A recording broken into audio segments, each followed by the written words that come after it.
Dear friends, welcome to Biblical Parivartana. Welcome to Daily Devotions. దేవుని ప్రేమ ఇదిగో. ఈ దినానికి అనగా మే 12కి చెందినటువంటి వాక్య భాగం సంఖ్యాకాండం 21. ఒక ప్రశ్న వేస్తాను. యేసు ప్రభువును సర్పంతో పోల్చవచ్చునా? ఇప్పుడు సర్పము అని అంటే యేసు ప్రభుకి సర్పానికి చెందినటువంటి ఒక వచనం ఉంది. ఆదికాండం 3:15లో మనం చదువుకుంటాం కదా. సర్పాన్ని దేవుడు శపించినప్పుడు స్త్రీ సంతానం నీ తలని చితక కొడుతుంది అని సర్పాన్ని శపించాడు. అయితే సర్పంతో పోల్చబడ్డా అనేటువంటి ప్రశ్న ఈ ఎపిసోడ్ అయిన తర్వాత చివరికి మీకు అర్థమవుతుంది ఏ విధంగా యేసు ప్రభుని పోల్చారు అనేటువంటిది. సంఖ్యాకాండం 21:4-7 వరకు చదువుకుందాం. ఇక్కడ సందర్భం తెలిసిందే. ఇశ్రాయేలీలు 40 సంవత్సరాలు ఎడారి గుండా వెళ్ళినప్పుడు, అరణ్యం గుండా వెళ్ళినప్పుడు జరిగినటువంటి సంగతులు ఏంటి అంటే, దేవుని మీద, మోషే మీద, అహరోను మీద వాళ్ళు సణుక్కున్నారు. పదే సణుక్కున్నారు. అది సందర్భం. వారు ఏదేము దేశమును చుట్టూ పోవలనని హోరు కొండ నుండి ఎర్ర సముద్రము మార్గముగా సాగినప్పుడు మార్గాయాసంతో చేత జనుల ప్రాణము సమస్యలను కాగా ప్రజలు దేవునికి మోషేకును విరోధముగా మాటలాడి, ఈ అరణ్యములో చచ్చుటకు ఐగుప్తులో నుండి మీరు మమ్మల్ని ఎందుకు రప్పించుతురి? ఇక్కడ ఆహారం లేదు, నీళ్లు లేవు, సవిచారములు లేని ఈ అన్నము మాకు అసహ్యమైనదండి. అందుకు యెహోవా ప్రజలలోనికి తాపకరములైన సర్పములను పంపెను. అవి ప్రజలను కరువగా ఇశ్రాయేలీలలో అనేకులు చనిపోయేది. 7వ వచనం. కాబట్టి ప్రజలు మోషే యొద్దకు వచ్చి, మేము యెహోవాకును నీకును విరోధంగా మాటలాడి పాపం చేసితిమి. యెహోవా మా మధ్య నుండి ఈ సర్పములను తొలగించినట్లు ఆయనను వేడుకొనమనిరి. ఓకే, ఇక్కడ చదువుతాను నోట్స్. కార్సన్ గారు చెప్పిన నోట్స్. ఇత్తడి సర్పమును గూర్చిన క్లుప్తమైన వృత్తాంతము పాత నిబంధనలోని చిన్న వృత్తాంతాలన్నిటిలో ఎక్కువ ప్రసిద్ధి చెందినది. ఇది చిన్న వృత్తాంతం, కానీ దీనికి చాలా ప్రాముఖ్యత వచ్చింది. చిన్నదైనా కానీ పాత నిబంధనలో చిన్న వృత్తాంతాలన్నింటిలో దీనికి ఎక్కువ ప్రాముఖ్యత వచ్చింది. ఎందువల్ల? బహుశా దీనికి కారణము యేసు ప్రభువు యోహాను 3వ అధ్యాయంలో 14-15లో తనకు తానే దీన్ని గూర్చి సూచించాడు కాబట్టి. ఆయన ఏమన్నాడు? అరణ్యంలో మోషే సర్పము ఎలాగూ ఎత్తెనో అలాగే విశ్వసించు ప్రతి వాడును నశింపక ఆయన ద్వారా నిత్యజీవం పొందినట్లు మనిషి కుమారుడు ఎత్తబడవలెను. ఈ 2 వృత్తాంతాలు, సంఖ్యాకాండం 21లో ఉన్నటువంటి వృత్తాంతం, యోహాను సువార్త 3 నికోదేముతో సంభాషించినటువంటి ఆ యొక్క సంఘటన, ఆ వృత్తాంతం, ఈ 2 సమాంతరంగా ప్యారలల్గా ఉన్నాయి కదా. దీన్ని ప్యారలల్గా ఉంటున్న దాన్ని యేసు ప్రభు దేన్ని, ఈ ప్యారలలిజం దే విషయంలో ప్యారలల్గా ఉన్నాయి అని యేసు ప్రభు సూచిస్తున్నాడు. అది మనం గమనించాలి. సంఖ్యాకాండంలోని వృత్తాంతమును బట్టి ఎడారి గుండా దేవుడు నడిపించిన మార్గంలో ప్రజలు కొనసాగుతున్నారు. ఇప్పుడు ఈ 2 వృత్తాంతాలు విడివిడిగా మనం చదివితే అప్పుడు దానికి దీనికి ఏం పోలికలు ఉన్నాయో మనం గమనించవచ్చు. ఎర్ర సముద్రము మార్గమును సాగినప్పుడు మార్గాయాసం చేత జనుల ప్రాణము సమస్యలను కాగా ప్రజలు దేవునికి మోషేకు విరుద్ధంగా మాట్లాడారు. 4-5 వచనాల్లో చూడొచ్చు. అనుదినము అనుగ్రహించబడిన మన్నాను బట్టి కూడా మోషేను వ్యతిరేకించారు. ఈ అన్నము మాకు అసహ్యమైనది. మన్నాను పట్టుకుని, ఇక్కడ అన్నమని ఉంది, మన్నా అంటే వాళ్ళకి స్టేపుల్ ఫుడ్. మన్నా తినకపోతే మరి వాళ్ళు జీవించలేరు. మనం కూడా అన్నం తినకపోతే మనం జీవించలేం కాబట్టి అన్నం అని అన్నారు. అందును బట్టి యెహోవా తాపకరమైన వెనమస్ పాయిజనస్ సర్పముల రూపంలో వారిపైకి తీర్పును పంపాను. అనేకులు మరణించారు. మనం చదువుకున్నటువంటి రీతిగా అనేకులు మరణించారు. ఆ తీర్పు క్రింద నశించిపోతున్నప్పుడు మోషేతో వాళ్ళు అప్పుడు కన్ఫెస్ చేశారు, మేము యెహోవాకు నీకును విరోధముగా మాటలాడి పాపం చేసితిమి. యెహోవా మా మధ్య నుండి ఈ సర్పములను తొలగించున్నట్లు ఆయనను వేడుకొనుమని మోషేతో అన్నారు. ఒక సర్ప ప్రతిమను చేసి ఒక స్తంభముపై పెట్టుమని దేవుడు మోషేను ఆదేశించాడు. పోత పోసిన ఒక ఇత్తడి సర్పమును స్తంభంపై ఉంచెను. అప్పుడు దేవుడు నిర్ణయించినట్లుగా తగిన ప్రభావము గలదాయను. అంటే ఆ యొక్క ఆ స్తంభం మీద ఉన్నటువంటి సర్పం, ఆ సంఘటన, దానికి కావాల్సినటువంటి ప్రభావం దేవుడు నిశ్చయించినటువంటి రీతిగా అది జరిగింది. అంటే దాన్ని చూసినప్పుడు వాళ్ళు రక్షింపబడ్డారు, వాళ్ళు మరణించలేదు. కాబట్టి దేవుడు ఏదైతే నిర్ణయించాడో ఆ ప్రభావం దానికి వచ్చింది. వీరు ఈ విధమైన కృతజ్ఞత ప్రజలుగాను, కృతజ్ఞత వేరు కృతజ్ఞత వేరు, వారి నాయకుని ప్రశ్నిస్తూ దేవుడు చేసిన వాటిని విమర్శించే ప్రజలుగా ఉన్నారు. సణుకుంటున్నారు, క్రిటిసైజ్ చేస్తున్నారు, నాయకుల్ని ప్రశ్నిస్తున్నారు. వారు దేవుని తీర్పుకు కూడా గురి అయ్యారు. ఎందుకంటే ఆ విధంగా ప్రశ్నిస్తున్నారు కాబట్టి దేవుడిని ప్రశ్నించారు. దేవుడు చేసినటువంటి వాటిని, ఆయన మన్నానే విమర్శించారు. ఇది అసహ్యకరమైనటువంటి అన్నమయ్య అని అన్నారు. కాబట్టి వాళ్ళు తీర్పుకు గురయ్యారు. ఆ తీర్పుకు విడుదలనిచ్చే మార్గము ఒకే ఒక్కటి. ఏంటది?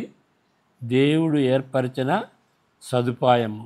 దానిని పొందుటకు కేవలము ఆ ఇత్తడి సర్పమును చూడవలెను. మోషే చేసినటువంటి ఇత్తడి సర్పం ఆ స్తంభం మీద పెట్టాడు కదా, ఎవరైతే వాళ్ళు చూస్తారో వాళ్ళు మరణించరు. కాబట్టి అది దేవుడు ఏర్పరిచినటువంటి సదుపాయం, దేవుని మార్గం. వాళ్ళు మరణా నుండి రక్షింపబడటానికి దేవుడు చేసినటువంటి మార్గం.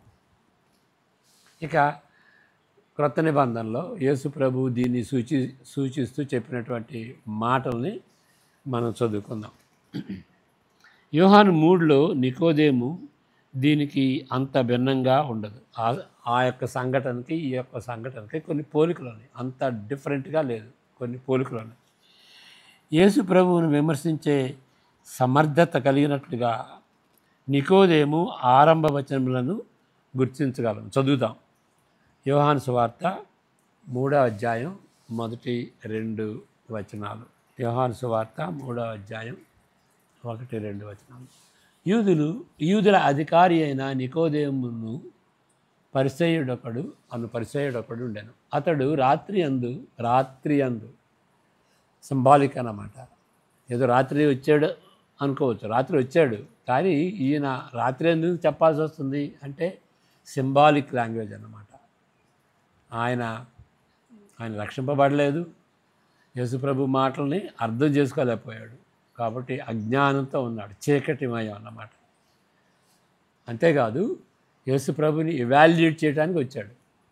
అందువల్ల రాత్రి అందు ఆయన యొద్దకు వచ్చి, బోధకుడా, నీవు దేవుని యొద్ద నుండి వచ్చిన బోధకుడవని మేము ఎరుగుదుము.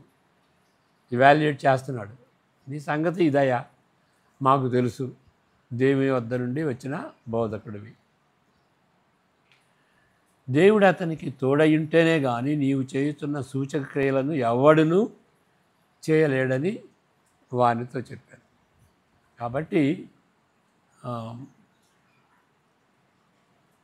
తర్వాత చదువుకుందాం. 4-10 వచనం చదువుకుందాం. నిజానికి యేసు ప్రభు చెబుతున్న విషయముల అవగాహన ఆయనకు ఒకవేళ యేసు ప్రభు చెప్పినటువంటి మాటలు తిరిగి జన్మించేతేనే తప్ప నీవు పరలోక రాజ్యంలోకి వెళ్ళలేవు అనేటువంటి మాటలు, పైనుండి నీవు జన్మించితేనే తప్ప నువ్వు దేవుని రాజ్యంలో ప్రవేశించవు అని చెప్పినటువంటి మాటలు, దాని అర్థం ఆయనకి ఏ అవి అగోచరంగా ఉన్నాయి ఆయనకి.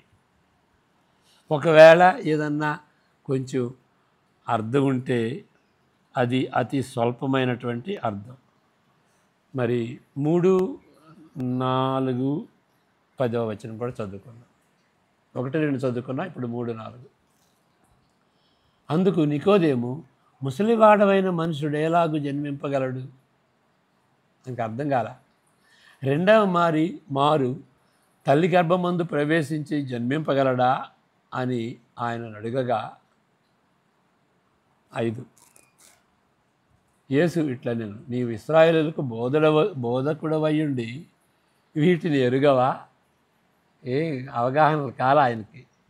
10వ వచనం, యేసు ఇట్లా నేను నీవు ఇశ్రాయేలులకు బోధకుడవయ్యుండి వీటిని ఎరుగవా అని అన్నాడు. అది ఏదన్నా అండర్స్టాండింగ్ ఉంటే చాలా స్వల్పం అన్నమాట. ఇప్పుడు మారు మనసు గురించి ఎజెకియల్ గ్రంథంలో ఉంది. ఎజెకియల్ 36:26-26. మరలా ఇర్మియా 31:31. మరి ఈయన బోధకుడు కదా, బాగా వివరించాడు కదా. చాలా ఉన్నాయి ఇట్లాంటివి. ఈ ఆత్మ, నీళ్ళు, దానికి సంబంధించినటువంటి వచనాలు, వాక్యభాగాలు ఎన్నో ఉన్నాయి. మరి నేను ప్రొఫెసర్ కదా, సెమినరీ ప్రొఫెసరు, చదువుకుని ఉండాల్సింది. మరి నీకు తెలియదయా, నువ్వు టీచర్ కదా అని అంటున్నాడు. కానీ ఆయనకి ఏ అవగాహన లేదు. అంత మార్పు ఎట్లా చదువుతాడు? మరలా తల్లి గర్భంలో మరలా జన్మించాలా అని అంటున్నాడు. అంటే ఆయన కొంచెం వెటకారంగా అన్నట్టుగా ఉంటుంది అన్నమాట. ఆ విధంగా మార్పు ఎట్లా వస్తుంది అనే రీతిగా దాన్ని వెటకారంగా చెప్పినట్లుగా ఉంటుంది. నిజానికి యేసు ప్రభు చెప్తున్న విషయముల అవగాహన ఆయనకి ఉంటే ఏదన్నా కొంచెం ఉన్నట్టు. ఇప్పుడు ఈ సందర్భంలో యోహాను సువార్త 3వ అధ్యాయంలో మనం ఏం చూస్తాం? దేవుడు ప్రేమించాడు 16వ వచనం. తర్వాత కిందకి వెళితే లోకం, దేవునికి తిరుగుబాటు చేసినటువంటి లోకం ఖండించబడింది. అది చాలా నాశనం అవుతున్నటువంటి స్థితిలో ఉన్నట్లుగా మనం చూస్తాం. దేవుని యొక్క తీర్పు లోకంపై వేలాడుతున్నటువంటి రీతిగా మనం చూస్తాం. దానికి రక్షణ, ఆ లోకానికి రక్షణ కలగాలి, దేవుని తీర్పు నుండి రక్షణ కలగాలి అంటే ఒకే ఒక మార్గం. అది దేవుడు ఏర్పరిచిన సదుపాయం. ఏంటది? స్తంభముపై ఎత్తబడిన మరి ఒకటి. అక్కడ చెప్పాడు కదా, మోషేతో చెప్పినటువంటి మాటల్ని ఇక్కడ ఆయన ఎత్తి చెబుతూ స్తంభముపై ఎత్తబడినటువంటి సర్పాన్ని ఏ విధంగా చూచి వాళ్ళు రక్షింపబడ్డారో అదేవిధంగా స్తంభముపై ఎత్తబడిన మరి ఒకటి, దాన్ని చూడాలి అని చెబుతున్నాడు. మరి ఒకటి, లేక ఇంకా కొంచెం స్పెసిఫిక్గా చెబితే, ప్రత్యేకించి చెప్పినట్లయితే శిలువపై ఎత్తబడిన ఒకడు, ఒకటి కాదు, ఇక్కడ ఒకడు. హెచ్చింపబడెను అనే పదజాలము యోహాను సువార్తలో ఇచ్చట మొట్టమొదటిగా తటస్థపడ్డది. ఈ సువార్తలోని అధ్యాయాలు విచ్చుకున్నప్పుడు ఈ పదాలు యేసు ప్రభు సిలువ వేయబడుటను సూచించే సాంకేతికమైన పదాలుగా ఉంటున్నవి, టెక్నికల్ వర్డ్స్. ఎత్తబడ్డాడు. ఎత్తబడ్డాడు అంటే సిలువలో ఎత్తబడి మరణించాడు. కాబట్టి సిలువ సిలువ వేయటం, క్రూసిఫిక్షన్ గురించినటువంటి ఈ మాటలు, ఎత్తబడటం అంటే ఆయన సిలువ మరణాన్ని సూచించేటువంటి టెక్నికల్ వర్డ్. దేవుని తీర్పు నుండి బయటపడుటకు దేవుడే ఏర్పరిచిన సదుపాయము వంక చూచుట తప్ప మరొక గతి లేదు. అది దీనికి దానికి పోలికలు. అది ఏంటి పోలిక అంటే, అక్కడ సంఖ్యాకాండం 21లో దేవుడు చేసినటువంటి సదుపాయం, మార్గాన్ని బట్టి ఆయన మోషే ఏ విధంగా ఇత్తడి సర్పాన్ని పైకి లేపాడో, దాన్ని చూచి ఏ విధంగా రక్షింపబడ్డారో, అదేవిధంగా యేసుప్రభు, మరి యేసుప్రభు సర్పం అని అక్కడ పోల్చిన అవసరం లేదు, కానీ ఎత్తబడటం, సర్పంగా ఎత్తబడటం, యేసుప్రభు సిలువలో ఎత్తబడటం, అది ప్యారలల్ అన్నమాట. నిత్యజీవం పొందవలనన్నచో ఎత్తబడిన మనుష్య కుమారుని నమ్మవలెను అని యేసుప్రభువు నికోదేముతో చెప్తున్నటువంటి మాటలు. ఇప్పుడు ఆ మాట మనకు ఇప్పుడు కూడా వినబడుతూనే ఉంటుంది. అధికమైన సణుగుడు అపనమ్మికకు గుర్తు. ఇక్కడ విశ్వసించాలని అన్నాడు కదా, నిత్యజీవం పొందాలంటే మనిషి కుమారుని నమ్మాలి. ఇక్కడ వాళ్ళు నమ్మలేదు, మనం కూడా నమ్మలేదు. ఎప్పుడైతే సణుగుడు ఉంటుందో అదేంటంటే దేవుని నమ్మట్లేదు అని అర్థం. అందుకు ఇప్పుడైనా ఎప్పుడైనా దేవునికి లెక్క అప్పచెప్పాలి. సణుగుతుంటు దేవుని ఎడల సనగటం, ఇది చేశాడు అది చేశాడు, దేవుని విశ్వసించకుండా దేవుడు చేసినటువంటి మార్గాన్ని విశ్వసించకుండా సణుక్కుంటే అది అపనమ్మికకు గుర్తు. అపనమ్మిక కాబట్టి, సణుగుడు కాబట్టి ఎప్పుడైనా సరే దేవునికి లెక్క అప్పచెప్పాలి. అవిధేయతకు, అపనమ్మిక అవిధేయత ఇప్పుడు కలిసి ఉంటాయి, దానికి లెక్క అప్పచెప్పాలి. స్తంభము పైకి లేపబడిన వానిని చూసి మార్గము ఒకటే మనకు గతి. స్తంభము పైకి లేపబడిన వానిని చూచుట, యేసు ప్రభు సిలువని చూచుట ఒకే మార్గం. కాబట్టి దేవుడు ప్రేమించి మనం మరణించకుండా, నిత్య నరకంలో పడకుండా, సరిగా దేవుని యొక్క ఆ యొక్క జీవితం మనలోకి వస్తే, మన హృదయంలోనికి వస్తే, దేవుడు వచ్చినప్పుడు దేవుని యొక్క జీవం మనలోకి వస్తుంది. అప్పుడు నెమ్మది ఉంటుంది, శాంతి ఉంటుంది, ఒక జీవితంలో మీనింగ్ ఉంటుంది. ఆ విధంగా ఉండటానికి మనం చనిపోయిన తర్వాత నిత్య జీవంలో, పరలోకంలో ప్రవేశిస్తాం. దానికి దేవుడు ఏర్పాటు చేశాడు. దాన్ని చూడాలి అంటే నమ్మాలి. అదొకటే మనకి గతి, అదే ఒక హోప్, అదే నిరీక్షణ కూడా ఇస్తుంది, పరలోకం వెళ్ళేటువంటి నిరీక్షణ. ఇంత సులువైనటువంటి సువార్త కదండి. దీనిలో ట్విస్ట్ ఏమి లేవు, దీనిలో మోసం ఏమి లేదు. చరిత్రలో జరిగినటువంటి ఒక సంఘటన, యేసు ప్రభు సిలువలో మరణించాడు. అది ఎప్పుడు జరిగింది అని అంటే 29లో జరగవచ్చు, 30లో జరగవచ్చు. ఈ 2 డేట్స్ అన్నమాట. ఖాయంగా చెప్పలేము, కానీ ఎక్కువ మంది 30 సంవత్సరం ఏడీలో జరిగిందంటారు. 30 సంవత్సరం ఏడీలో అయితే ఏప్రిల్ 7న పస్కా పండుగ జరిగింది కాబట్టి అప్పుడు పస్కా పండుగ దినాన యేసు ప్రభు మరణించాడు. అది చరిత్ర అని చెప్పడానికి చెప్తున్నాను.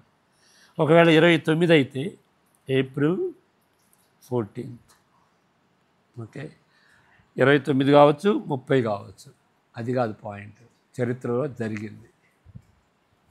ఇప్పుడు జోసిఫస్ జూయిష్ హిస్టోరియన్, మరలా రోమా హిస్టోరియన్, వాళ్ళందరూ కూడాను పిలాతు అధికారంలో యేసు ప్రభువు సిలువ వేయబడ్డాడు అని వాళ్ళు కూడా సెక్యులర్ ఆథర్స్ కూడాను యాక్యురేట్గా చెబుతూ ఆయన గురించి చెప్పారు.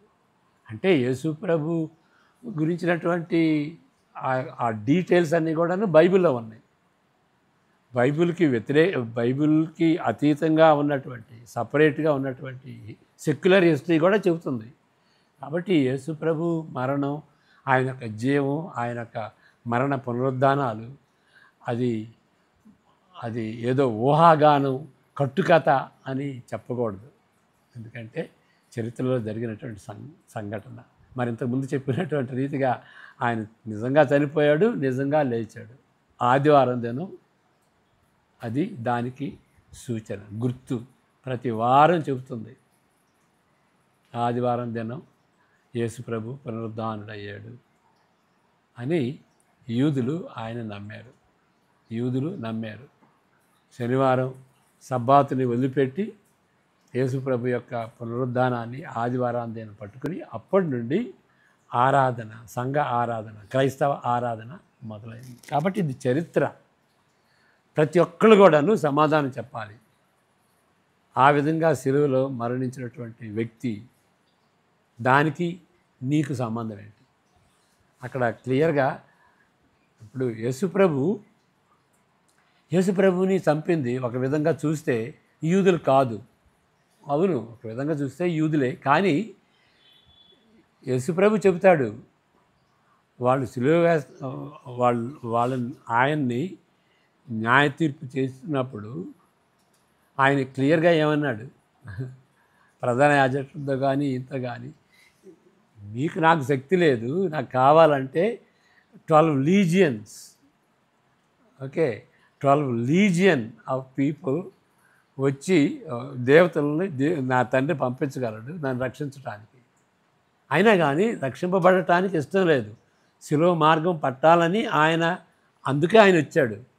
కాబట్టి యూదులు చంపలేదు, చంపకుండా ఆయన రక్షించుకోవచ్చు. మరి ఎందుకు చనిపోయాడు? ఆ ప్రశ్న నీ కోసం, నా కోసం. ప్రతి ఒక్క మనిషి ఒక జాన్ స్టార్ట్ అని ఆయన చెప్పినటువంటి రీతిగా everyone carries 3 nails in their pocket. Yesu ప్రభుని సిలువ వేసినప్పుడు 3 శీలలతో మేకులతో ఆయన కొట్టి సిలువ వేశారు కదా.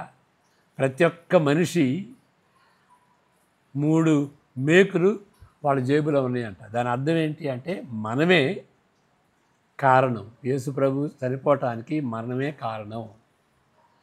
కాబట్టి ప్రతి ఒక్కళ్ళు కూడాను దీనికి జవాబు చెప్పాలి. ఆ విధంగా నీ పక్షాన, నా పక్షాన బలిగా మరణించినటువంటి ఆయన్ని ఏం చేస్తావు? ఇక్కడ ఏముందంటే ఆయన విశ్వసించు, నిత్య జీవం పొందుతావు. వాళ్ళు సణుక్కుని నమ్మలేదు కాబట్టి వాళ్ళు మరి చాలామంది చనిపోయారు. కాబట్టి ఇది సందేశం, చాలా సింపుల్ సందేశం. మీరు దయచేసి ఆలోచించండి. బలవంతం ఏమీ లేదు, దేవుడే బలవంతం చేయలేదు. ఎవరైతే విశ్వసిస్తారో అంతే, వార్నింగ్ ఇస్తాడు ముందు. అది మీ ఇష్టం. కావాలి అనుకునేటువంటి వాళ్ళే, నిత్య జీవం కావాలి, పరలోకం కావాలి, నాకు మారు మనసు కావాలి, నూతనంగా నేను జీవించాలి, దేవుడు నాకు కావాలి, దేవుని శక్తి కావాలి, యేసు ప్రభువులే నేను జీవించాలని ఆశ మనం వ్యక్తపరచాలి. అదే నమ్మిక. నమ్మటం అంటే ఏదో సెరిబ్రల్గా, థియాలజికల్గా నమ్మటం కాదు, జీవితాన్ని మార్చేటువంటి నమ్మకం. అందుకనే బిబ్లికల్ పరివర్తన అని అన్నా. ఆ విధంగా మార్చేటువంటి నమ్మకం. ఎంత మధురమైనటువంటి మాటలు, ఎంత ప్రేమ కలిగినటువంటి మాటలు, దేవుని మాటలు. ప్రార్థన చేసుకుందాం. యెహోవా నిన్ను ఆశీర్వదించి కాపాడును గాక. తన సన్నిధి కాంతిని నీపై ప్రకాశింపజేసి నిన్ను కరుణించును గాక. ఆయన సన్నిధి కాంతిని నీపై ఉదయింపజేసి నీకు, నీ ఇంటి వారికి ఇప్పుడు ఎల్లప్పుడూ సమాధానం అనుగ్రహించును గాక. ఆమెన్. God bless you.